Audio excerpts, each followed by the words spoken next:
welcome to Mojo Plays, and today we're counting down our picks for the 10 worst stealth games. For this list, we'll be looking at games that should have stayed in the shadows. Some of these games attempt to implement stealth mechanics in unique ways, while others, it felt like an afterthought. Sneak your way into the comments and let us know if we missed any bad stealth games.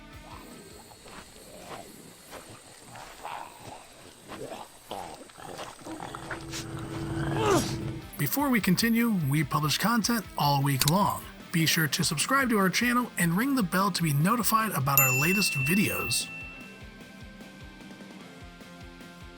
Deathloop. I can remember! I don't know if you just give me a second. Oh, you're not even trying. When you think of Arcane Studios, you probably think of open levels that allow you to tackle any mission in any way possible.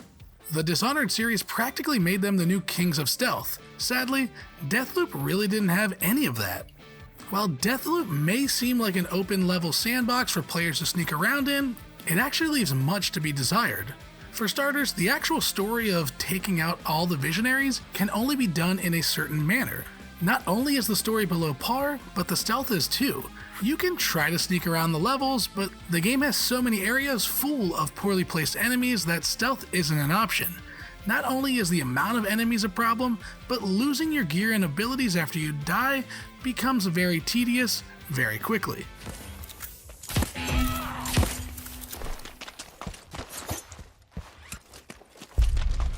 Metal Gear Survive.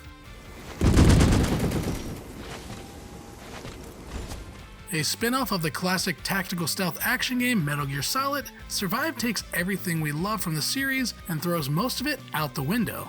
Sure, it does have stealth elements taken from MGS5, but it's pointless here. The game is more of a base builder. We'll be tasked to go out and gather supplies and bring them back to our base to take on waves of weird zombie-like creatures. Survive was also the first game after the ugly breakup of Konami and Kojima, so no matter what, fans weren't going to like this one unless it was amazing, and amazing it was not.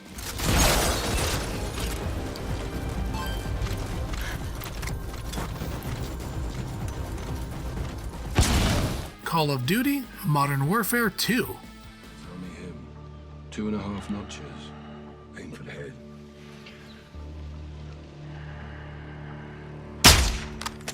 Before you let me know in the comments that Modern Warfare 2 has amazing stealth missions, for this entry, I'll be only talking about the DMZ mode. With the whole map of Al Mazrah full of AI and players, stealth should play a key role, but stealth doesn't work all that great with AI. Crouching and killing AI with suppressed weapons seems to work half the time, but then there will be moments where the AI will spot you and know your every move. There's nothing more frustrating than going into a building that's locked down, making it halfway through only for the AI to randomly notice you and have a full squad bum rush you. Ultra One, intel confirms that individual was an enemy informant. Tom Clancy's Splinter Cell Conviction.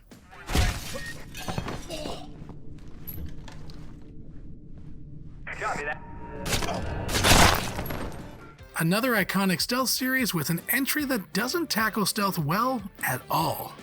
Sam Fisher is known for being one heck of a slippery agent, but Conviction tries to focus more on action. Classic Splinter Cell tropes are missing, like lockpicking, hiding in lockers and under beds, non-lethal weapons, and hiding bodies. With some of the tentpole features missing, we also got new elements like enemies' weapons being able to be used, brutal interrogations, and the mark and execute ability. All these changes turned Sam Fisher into a killing machine that threw stealth to the wayside and allowed him to go guns blazing, and in turn, lost what made Splinter Cell great. Sorry, Sam.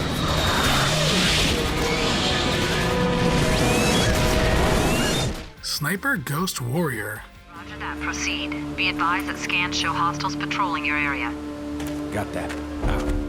You would think a game called Sniper Ghost Warrior would focus on sniping while undetected, but Ghost Warrior is a tale of two games that can't decide which it wants to be. You have your actual sniping missions that don't feel all that great thanks to bad AI and not so great sniping mechanics, and then you've got more action-focused missions that again just don't feel well thought out and seems like filler to get you to the next sniping section. Luckily, this was the first attempt at the series, and later entries did get better, but it's far from an icon in the stealth genre.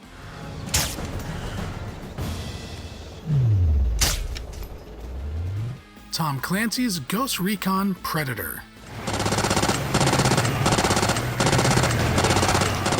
The Ghost Recon games are known for having excellent tactical team combat, but Predator just isn't that.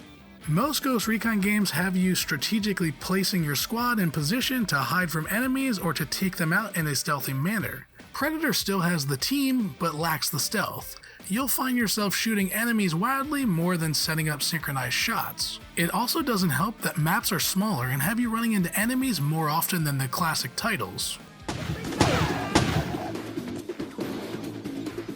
Rogue Warrior.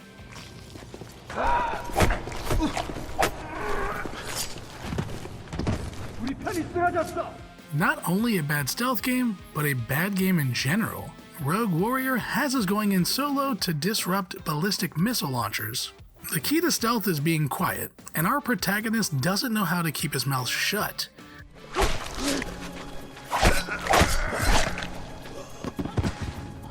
Lights out, mother. After every takedown, he has some vulgar one-liner that he borderline yells. When not sneaking around yelling, he lays down fire and makes you wonder why you were even sneaking around in the first place. Though by that logic, you should probably question why you're playing this game to begin with. Negative. They get wind of you, and the Cold War gets a lot hotter. I'm feeling the heat already. Thief. I need to take him down quickly, quietly, and alive.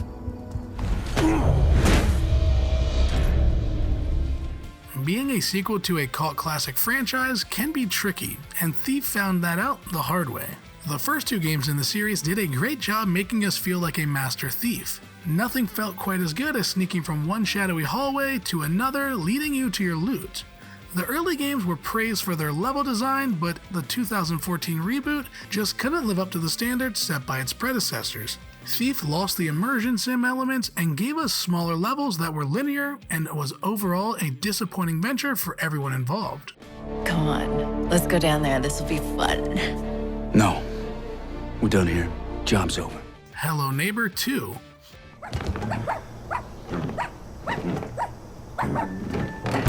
When you think of stealth, Hello Neighbor probably doesn't come to mind, but it is technically a stealth game, and its sequel is an absolute mess. Each level has you sneaking around lousy AI while doing puzzles to progress. You can easily trick the AI to get stuck in the environment and even doorways. The AI isn't the only thing busted here. You can actually glitch your way through the whole game in under 15 minutes. Not even the goodwill of the first could make up for a second outing this lousy. The Lord of the Rings Gollum. Quiet! Someone's coming. In a hat and a cage upon his back. Is this the worst game of 2023? Is this the worst stealth game ever? The answer to both of these questions are a resounding yes. The Lord of the Rings Gollum is a broken game with little to no redeeming qualities. The game has a weak story and repetitive gameplay that's mostly made up of stealth sections. Given Gollum's build and fondness for crawling around in the dark, you'd think stealth would be fleshed out, but enemies never seem to notice you even when crawling in front of them, and given their patrol patterns are basically one circle, avoiding the AI becomes super easy. There are so many things to hate about this game, but the stealth element is one of its biggest failings.